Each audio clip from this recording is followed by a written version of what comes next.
Hey everyone, in this video I will guide you how you connect G535 logitech with your phone. For that, first of all turn on your headset. Power on your G535 headset by pressing and holding the power button until the LED light starts flashing. Enter pairing mode. For that, press and hold the power button and mute button simultaneously for about 3 seconds until the LED lights turns blue, indicating that the headset is in pairing mode. Enable Bluetooth on your phone. Go to your phone settings and turn on Bluetooth.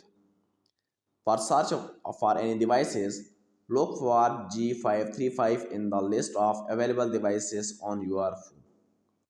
Now select G535 from the given list and confirm the pairing mode. After pairing, your G535 will be connected with your phone.